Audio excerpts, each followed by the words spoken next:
Good afternoon, startup friends online. Welcome to the VC Talk. VC Talk is one of the events of our Meet Global series events supported by the NDC and Startup Island Taiwan. Actually, we started the whole Meet Global series mentors. And today we're happy to have John Chen, the founder and managing partner of Hive Ventures, to give us the VC Talk with us.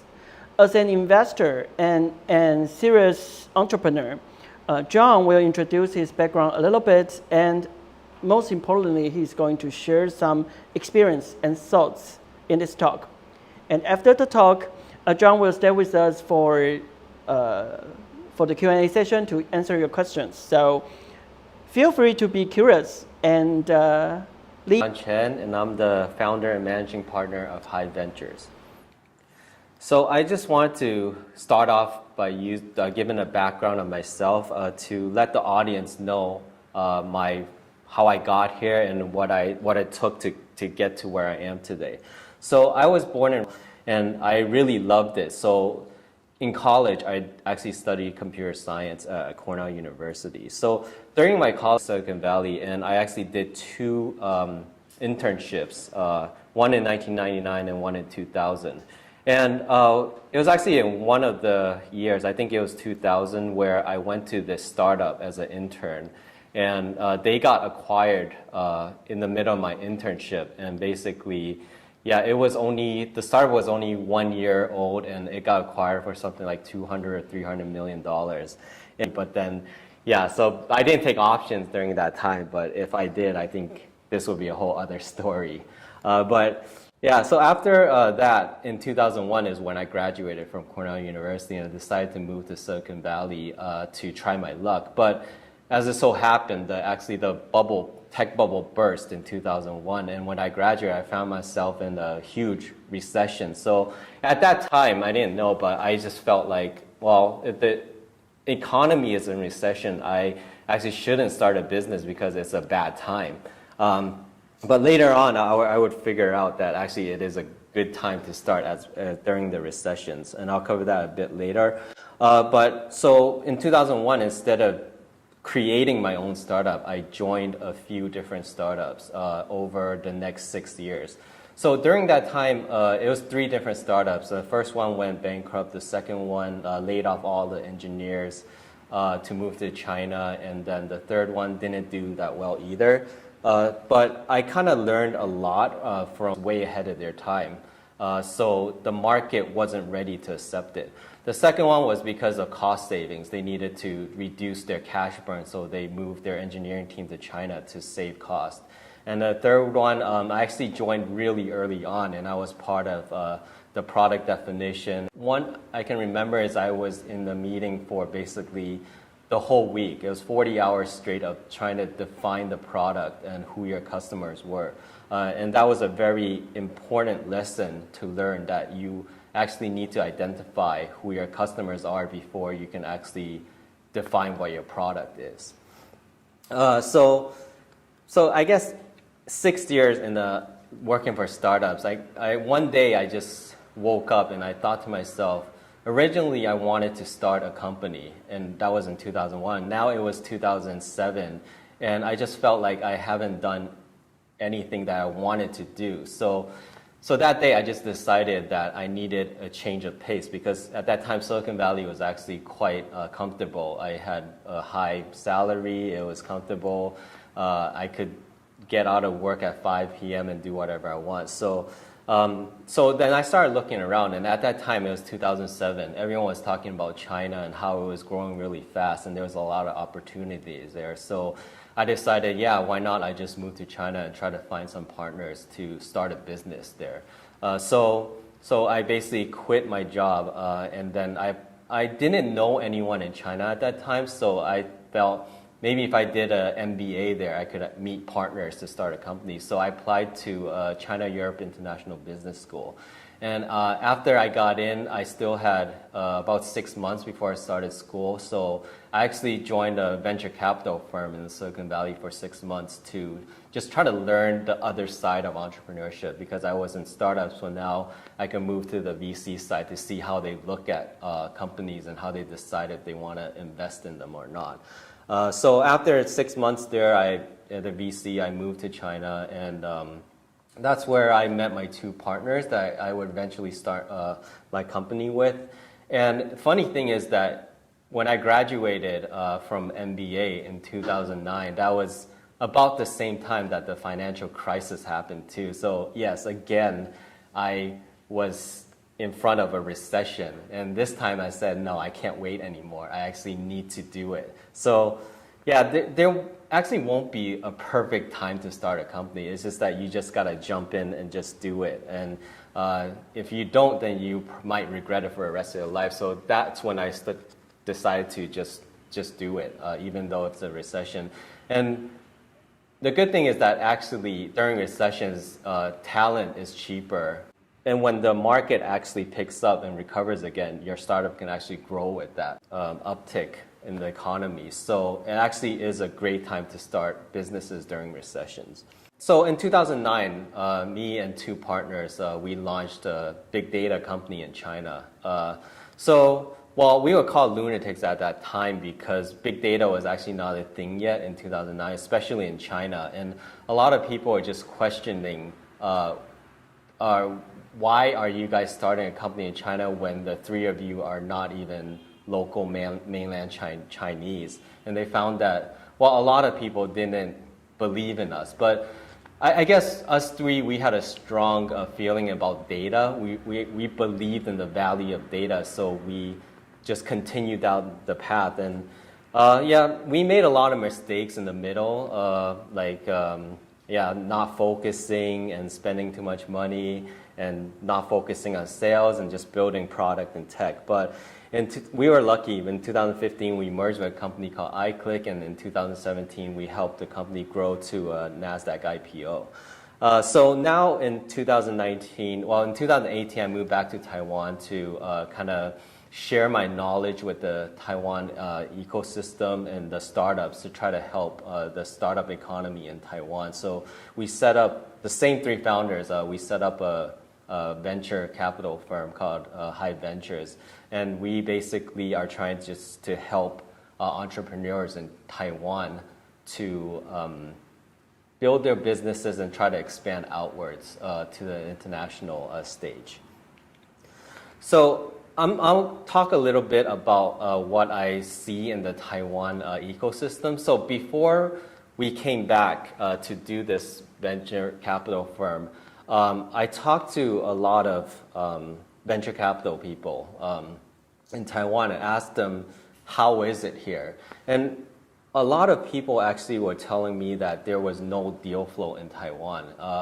And so I was questioning whether or not that was true, because I was mainly talking to the later stage funds. So Taiwan has a lot of CVCs, corporate VCs, and later stage funds who have a lot of money, but they don't take as much risk. So I started digging deeper. So we went forward to the earlier stages. So I started talking to more accelerators to find out what kind of deal flows they have. And I found that actually there is a lot of deal flow in Taiwan, especially in the early stages. And accelerators and angels actually fund these companies to take the first step into entrepreneurship, because Taiwan actually has a lot of angels, personal angels who are willing to invest maybe 50.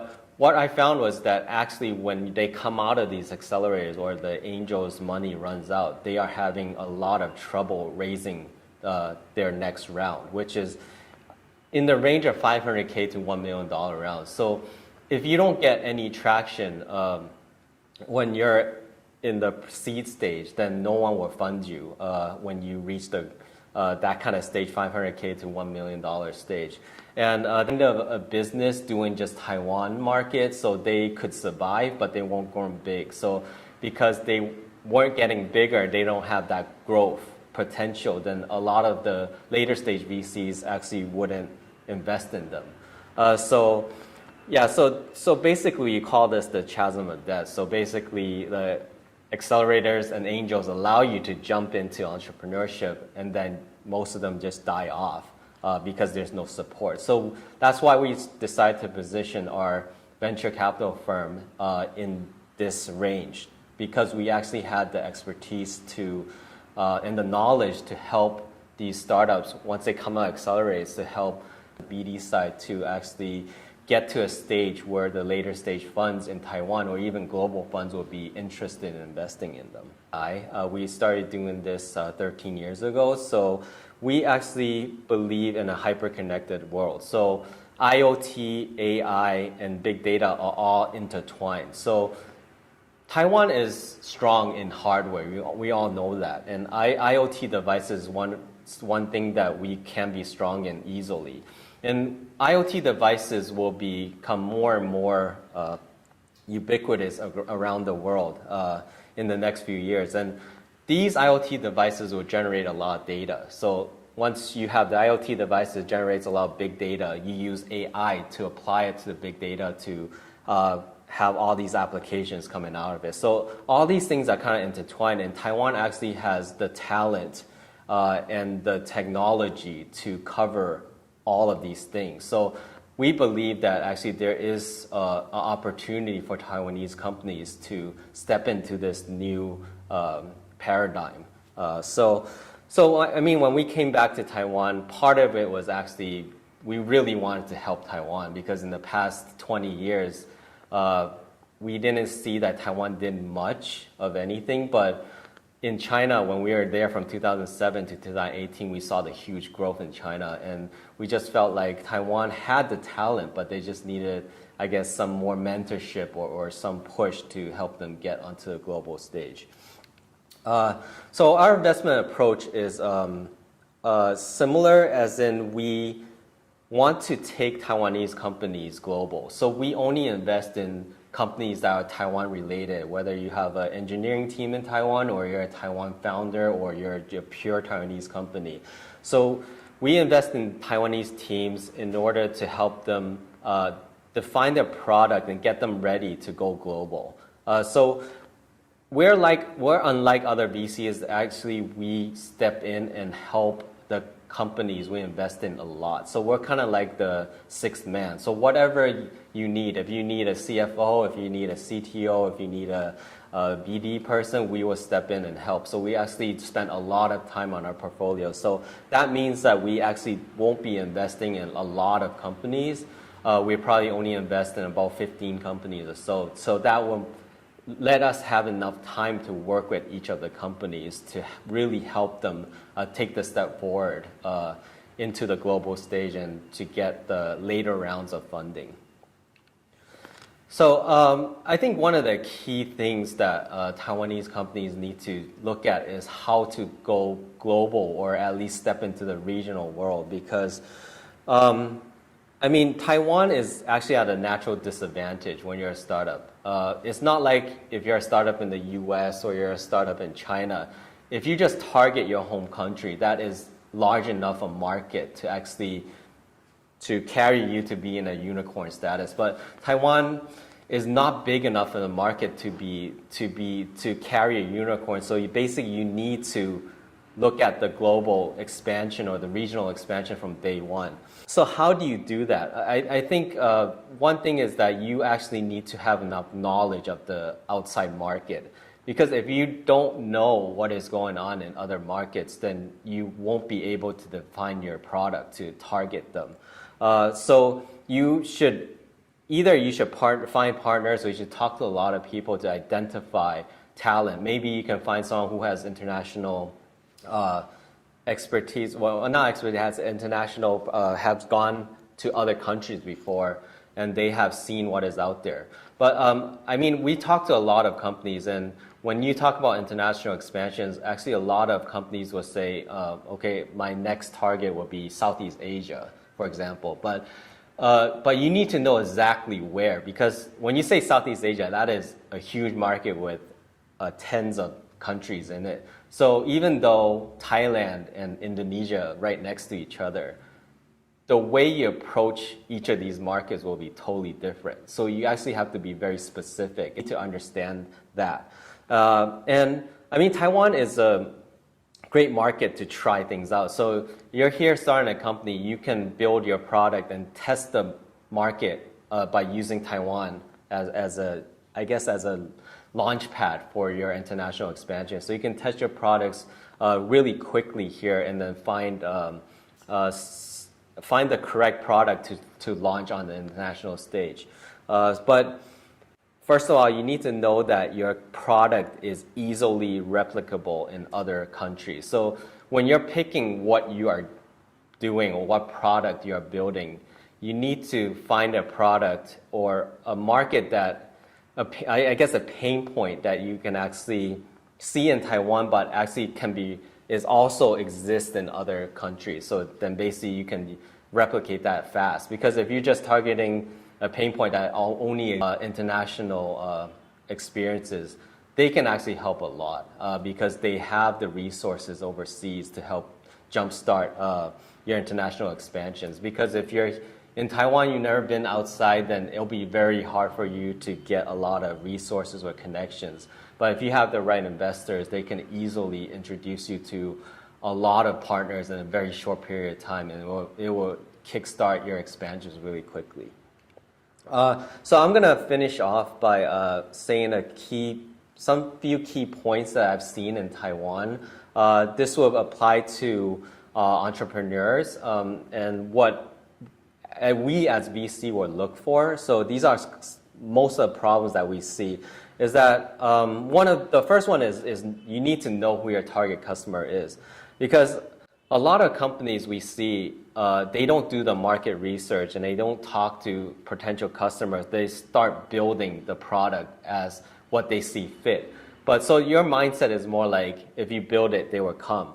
But this is totally wrong, because what you think the product should be is not necessarily what the market thinks or what your customers think. So you need to find the correct product market fit. And this is actually the most difficult part of building a product, to actually identify what your target customer is, and then afterwards you can build your product to serve that target customer.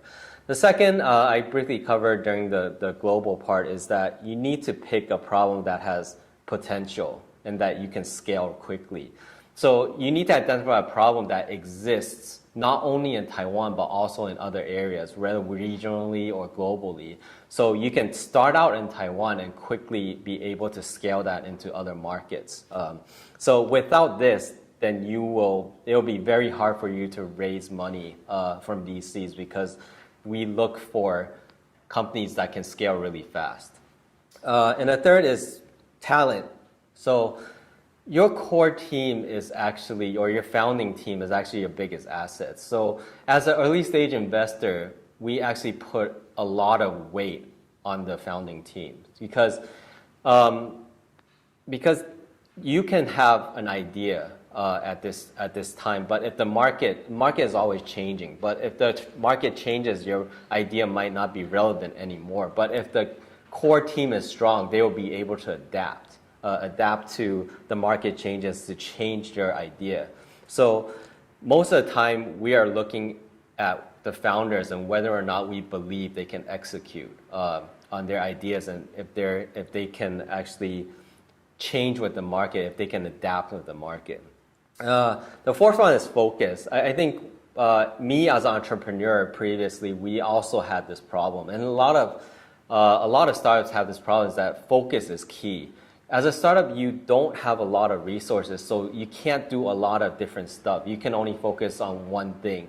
Because it's actually hard to keep focus, because once you build a product and you start talking to customers always have all these suggestions. Say, oh, you should build this feature, you should build this feature. If you build this, then I'll buy it. I'll pay you for this. But then if you do this, so basically you're doing a lot of custom work. And for myself, we ended up building 4 different products, and then found out that running 4 different product lines, we were actually burning through cash really quickly. And it was when we actually cut the other 3 and focused on our one core strength and just did that. That is when we succeeded. So you need to focus on your one thing that you're the best at, because being number one in that thing is actually better than being number two in multiple things. So definitely need to focus. And the next one would be, I guess in Taiwan, I see this a lot, is that a lot of Taiwanese need to work on their pitches. Pitching to VCs, you need to actually know who your audience is. So when you're pitching, you need to know what the VC is looking for. So, I mean, there are templates to tell you what you should be focused on. So you should be talking about the market pain point, how you solve that, why your team is the best team to solve this. But this is just a general outline of what you should be talking about. But when you're talking to each particular VC, you should do your homework to see what they're looking for. It doesn't make sense, say, if you're raising $1 million round and then you go talk to a SoftBank Vision Fund, which is, they don't do tickets under, I don't even know, like 100 million or something. So you need to know what they're focused in, and maybe they only invest in big data and AI, but you're pitching a hardware company. So choose who you're pitching to, and post money or valuation, you should at least know a little bit about that, else it'll be hard for you to talk to VCs. So last is, I guess, just get out there and start meeting people, because actually Taiwan has a quite vibrant startup community, and there's a lot of people actually willing to help, and they have angels, a lot of startups. Just talk to everyone, meet people, grow your network, and make connections, because that's how you will learn, and then have enough connections to actually move out of Taiwan or target the markets and just basically learn what is happening around the world. So so those are just some of the key points I see in Taiwan. So so just get out there and network. I think that's the best way for you to start a company and try to grow it. Thank you. Welcome back. Now we're happy to have John here with us for the Q&A session. Hi, John. Hi. Nice to see you again. Since it's a Q&A session, here are some questions I would like to ask, and probably you can give us some experience or some sharing. The first question that I would like to talk about is go global. Okay. You have, according to your background, you have a lot of experience, global experience, not only just about your career, your startup experience, and you sold your company to a big company in China, then they go listed in NASDAQ. Yep. Okay. So a lot of startups here, Taiwanese startups, are probably okay with just being successful in Taiwan, and you think that would be scare global VC away, right? Yep. So, but how to identify a global issue can be challenging for a startup. What suggestion would you might give them? Okay. I think for starters, there are two types of companies. Actually, I've been asked this quite a bit, is that if you're a startup, whether or not you should take VC money or try to expand outward, because there are companies who actually just want to be in Taiwan. They might make enough money for themselves, and it's a private company, so they just want to run that company themselves. We call that lifestyle startup. So it all depends what your plan is. So if you want to be that, that's totally fine. But you will probably be just in Taiwan, and the global VCs probably won't be looking at that because they want something bigger. Yeah. So if you're serious about expansion outwards into a global stage, then you need to find something, a problem that exists not only in Taiwan, but also exists in the global stage or even the regional stage. And you just need to find something, and you need to understand the regional play or the global play.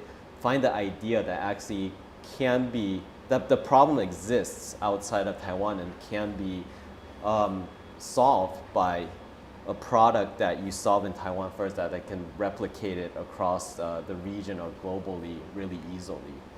So it all depends on what industry you're choosing in, but you just need to find a problem that not just exists in Taiwan itself. Okay. But speaking of expansion, I think just like you said, it's difficult to focus. Yeah, because there's always a trade-off between making a startup successful and solving a lot of problems. Yep. Right. So in your experience, how do you decide what to focus and how do you communicate this strategy to other team members in your company? Okay. Focus is, yes, it's a very hard thing to do because when we founded our company, we actually had this problem too where you start a company and you build your first product, but then later on you get customers and these customers throw a lot of ideas or feature requests to you, and then you start doing all of them because you think it makes sense. And it might be related to your original business, so you think it's a natural extension of that. So focus, what I would suggest is that when you start the company, you have a core competence, you have a core technology. And usually your first product will stem from that core technology, so you build out that first product. And later on, you will get sidetracked by a lot of customer requests, but you just need to look at if you're launching a product, does it actually have to do with your core technology itself? And even so, even if you're a startup, you actually don't have many resources. You're not like a big company like Google or Apple. They can venture out and do a lot of different stuff. Usually you just need to focus on that one product and do that product the best to become number one in that product in order to do well. So being the best at one thing is better than being second best at 10 different things. So if you're a startup, you still need to focus on the product that relates the most to your core technology or your core competence. And everything else, if you get a lot of customer requests, you want to try to stay away from that because customization kills your scalability. So you want to build a product that can be scalable in order to build your company to scale really fast. So is it also the same standard as an investor when you're looking at a startup company?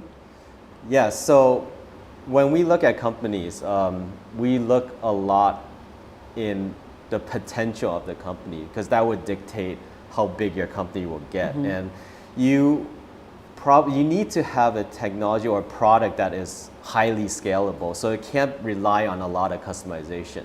So if you have a lot of customization, so you're basically relying on manpower to build your business, and that's not what we want. We want a standardized product where you can just launch it, build it once, and then launch it to a lot of different people without customizing for each.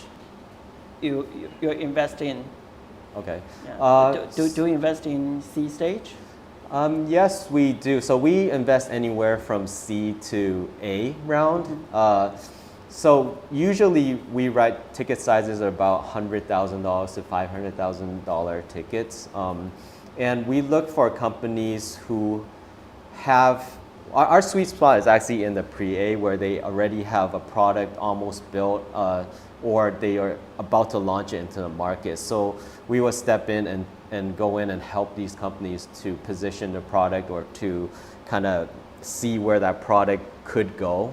So we invest anywhere from C to A, but we usually prefer to invest in the pre-A stage. Okay. And what kind of categories of industry that you might be more interested? Okay, so we invest in anything to do with data. So that covers a lot of industries. So we like to, because the three founders of Hive, actually, we all have a data background, so we like to see something to do with data, whether you apply that data to something and then you can create a highly scalable platform. So it's not limited. So anything like smart industries, smart agriculture, smart cities, smart whatever. So anything with smart, usually we will invest. We can look at and invest in. Yeah. Can you highlight one case of your portfolio?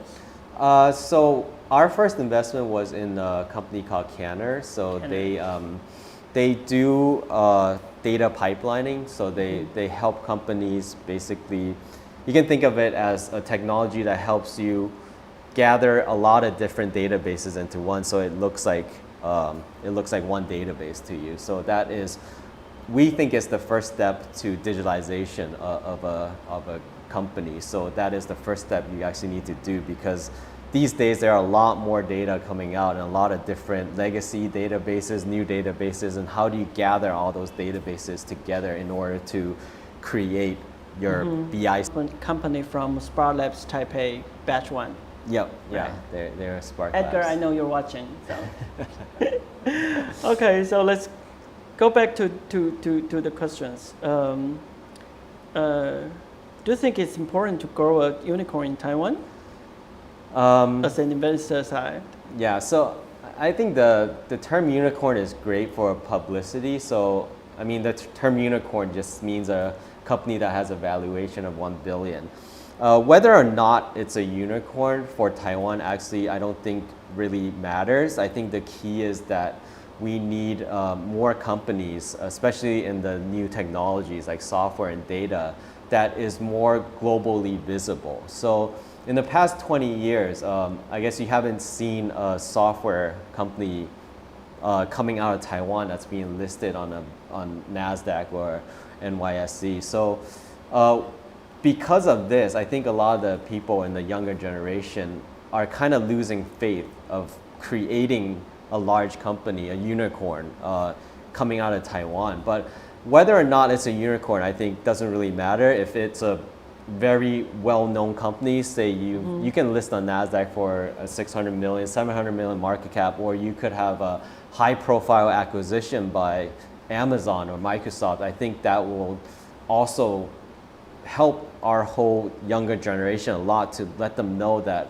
it's possible to create a highly valuable software company or new technology company out of Taiwan, and they would believe more and then be willing to take that chance to create their companies and try to create what we call the unicorn. Okay, so when Taiwanese startups begin to become more well-known globally and expand their business to global market, how would you suggest them to balance their growth and profitability? Okay, so I guess in my time in Taiwan, I've seen a lot of companies who, I guess from day one, they start focusing on profitability. It's not wrong, but sometimes it's not right either, because in order for you to grow at a quick pace, sometimes you have to sacrifice your profitability for growth. So you see that a lot, especially in China, where they just, especially in the 2C side, where they just dump a lot of money into marketing and to BD and all this stuff in order to get the user base to grow quickly later on. So in Taiwan, a lot of them focus on profitability, and sure, they might be profitable, but they're not growing at the speed which they could be. So you will see actually companies who have been around for 10 years, maybe 15 years, and they're still at that scale of a 1 or 2 year startup. So yes, profitability is very important, but then it shouldn't come at the expense of your expansion.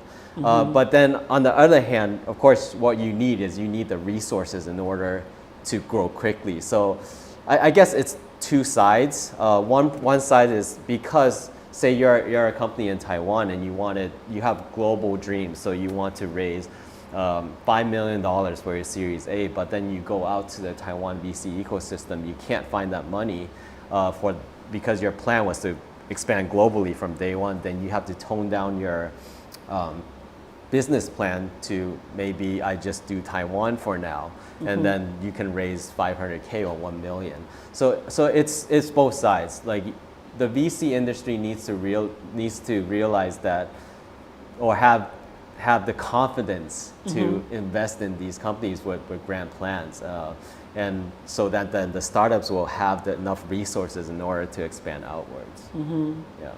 Hope there's enough VCs who are watching this video. Yeah, I'm sure there's a lot watching Okay. right now.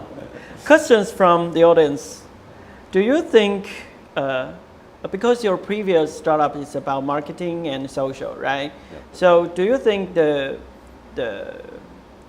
like video marketing, video advertisement, or something like streaming industry will be more and more common and popular in the market, or do you have any opinions about this industry? I think for marketing, yes. I mean, right now you can already see digital marketing as before is different types of banners.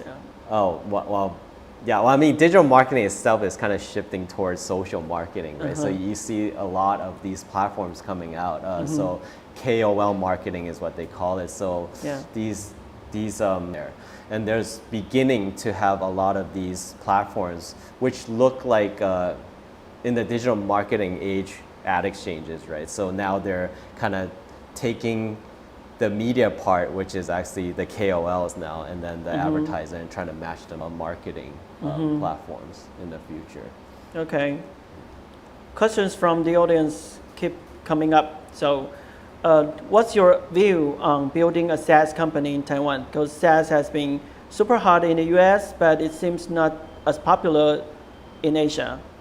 Is it because it's hard to scale across different countries? So SaaS, do they mean if you're building a SaaS company? I mean, it's the same across anywhere. So you just need to build the SaaS platform. But if you're talking about the market for SaaS, of course, if you're talking about launching a SaaS platform marketing in the US, then what I was talking about is that if you're targeting US or you're targeting China, that is enough in order to grow your company large enough to become, say, a unicorn or bigger. But if you're launching a SaaS that is just for Taiwan, then yes, of course, that's not going to be big enough to build your company into a large international company. So yes, if you're expanding your SaaS into Southeast Asia, of course, it's more fragmented there. So I was saying that if you're targeting Indonesia or you're targeting Thailand, it's all Southeast Asia, but the way you approach it will be different. So it just depends on what market you're going for. If you're going to US, it will be the same. So you just target the US market. But I think if you're talking about Taiwanese company building a SaaS platform, it's harder for us because we need to target another country while building in Taiwan. So it just depends whether you have the knowledge and then the marketing and the BD skills in the US to actually get enough traction in that specific market. Yeah. I guess it might be because of their experience about doing the SaaS business here in Taiwan. So they have this kind of question because they have another further question that as a SaaS player, they think acquiring early customers requires doing a lot of customization.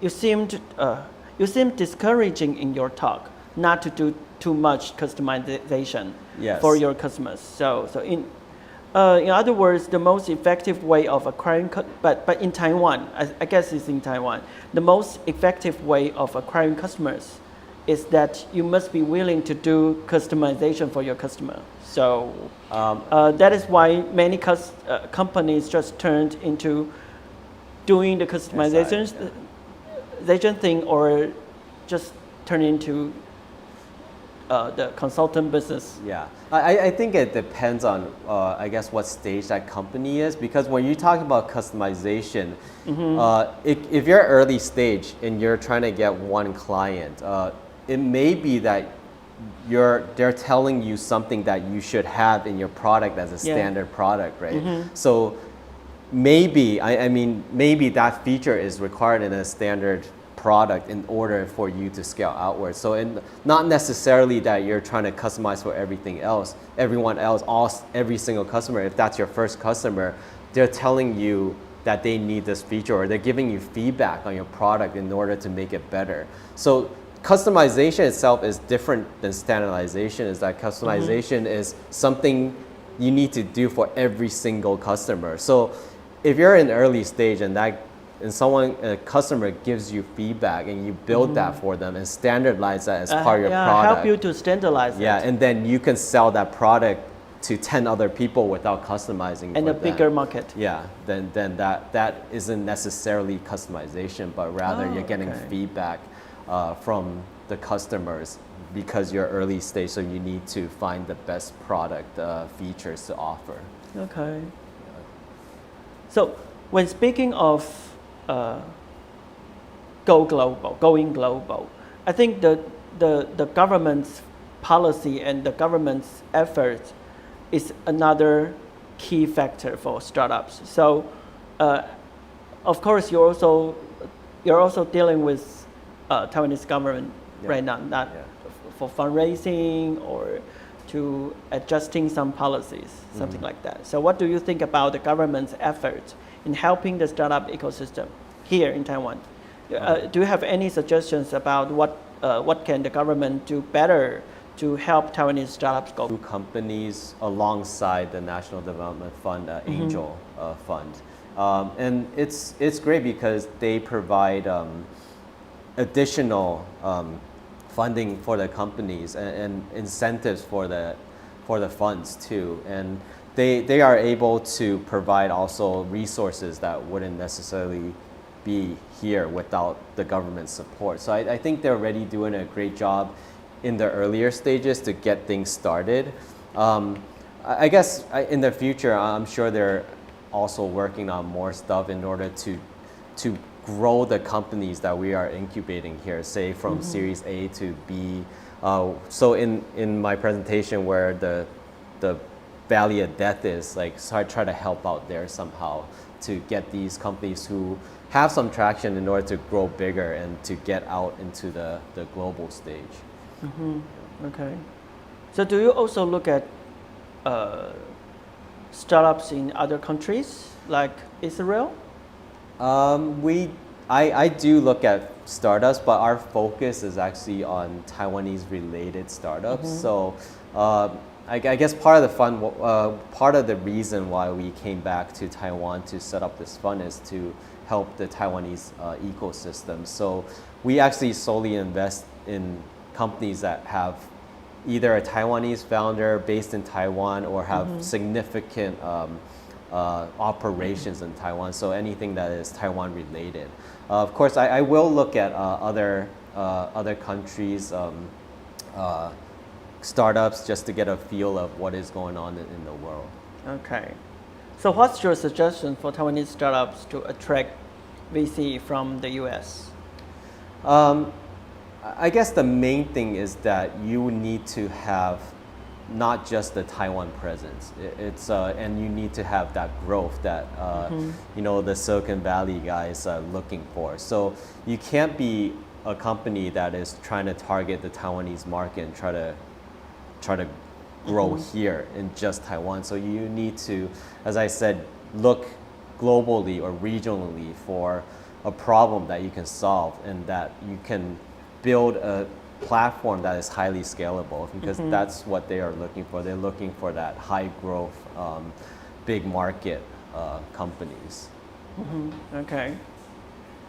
I think talent is also another deciding factor there that you're paying attention to right now. Yeah. So do you think that the tech giants like Microsoft, Google in Taiwan, they have been recruiting a lot of software talents in Taiwan right now. Is it making it more difficult for local startups to hire talents? How do you think that startups can compete with the big tech companies in terms of recruitment? Okay. In terms of big companies hiring talent, I think it's actually a good thing. Say Google setting up their AI center or Microsoft's presence in Taiwan, they actually can attract external talent to come into Taiwan. Other thing is they can train talent in Taiwan to become better. And It's two different things. I think there are two types of people. There are people who actually like working in a startup, who like that whole feel of being a startup, and the people who don't, usually who work for bigger companies. So how do you compete with them? It's the same thing in the Silicon Valley. So of course the big companies can pay the highest salary, right? So they can pay the highest salary, and you as a startup won't be able to compete with that.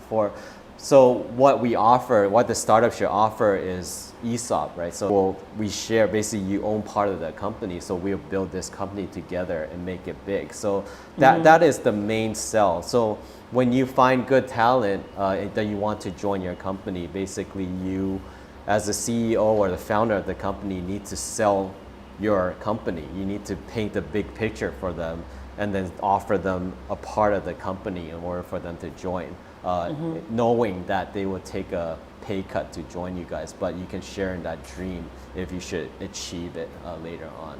Okay. So due to the time limit, I guess I have to stop today's VC talk right here. And I believe through this program, there might be a lot of Taiwanese startups who would like to know you and Hive Ventures more. So how can they get in touch with you? Okay, you guys can go to our website at hiveventures.io. There you can find the three partners, me, Yen, and Will, our LinkedIn, and then at the very bottom of the page, you can submit your ideas to our email or directly on the site. The email will be ideas@hiveventures.io. Cool. So this is the VC talk today, and we're going to have two more expertise on global expanding, growth hacking, product building, and fundraising. And on Wednesday, we're going to have the Meet Global Salon. It's an event exclusive for startup founders to meet those four keynote speakers, and you can demo your startups in front of them. So, okay, you can find the information of those both events in the comments. And welcome to join. Thanks again, John. Okay, thank you. Hope to see you soon. Yep. And let's wave goodbye to the friends online. Bye. Bye.